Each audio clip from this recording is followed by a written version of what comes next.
Hello students, everybody. Don't go to school, don't go to college. Simply bunk and go to the theaters. That's it. Bunk college, bunk classes and go to the theaters.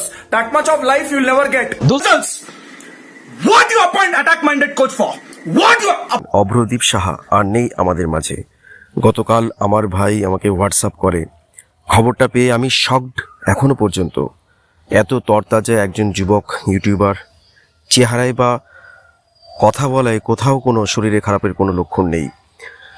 এত প্রাণবন্ত একজন ছেলে কি করে মৃত্যুর দেশে পাড়ি দিতে পারে আমার ভাবনাতেও আসছে না।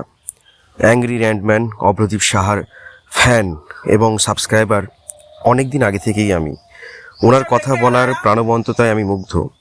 ওনার কথা বলার বাচন ভঙ্গিটাই ছিল অন্যরকম, যেটা অন্যান্য ইউটিউবারদের থেকে অনেকটাই তাকে আলাদা করে।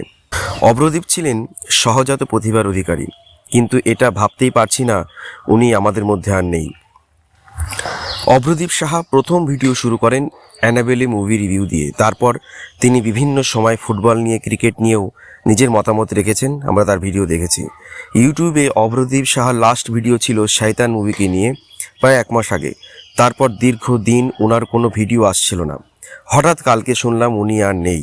14ই এপ্রিল একটি ইউটিউব কমিউনিটি 27 বছর বয়সী অভ্রদীপ সাহার হেলথ আপডেট তৈরি করে। তারা লিখেছেন, ভেন্টিলেশনে অত্যন্ত খারাপ পরিস্থিতিতে রয়েছেন ইউটিউবার, দ্রুত সুস্থতার জন্য প্রার্থনা করুন। কিন্তু শেষ রক্ষা হলো না। গত মাসে তার অস্ত্রোপচারের পর তৈরি হওয়া জটিলতার জন্য 16ই এপ্রিল মৃত্যু হয় অভ্রদীপ সাহার। এত কম বয়সে অনেক ইউটিউবারকে তুমি শিখিয়েছো কিভাবে ইউটিউবের ভিডিও করতে হয়। এত কম বয়সে অনেক ইউটিউবারকে তুমি শিখিয়েছো, যেভাবে প্রেরণা জুগিয়েছো তা ভোলার নয়। অনেক ইউটিউবারের তুমি ইন্সপিরেশন। ভালো থেকো Abhradip. Hello students, everybody. Don't go to school, don't go to college. Simply bunk and go to the theaters. That's it. Bunk college, bunk classes and go to the theaters. That much of life you'll never get.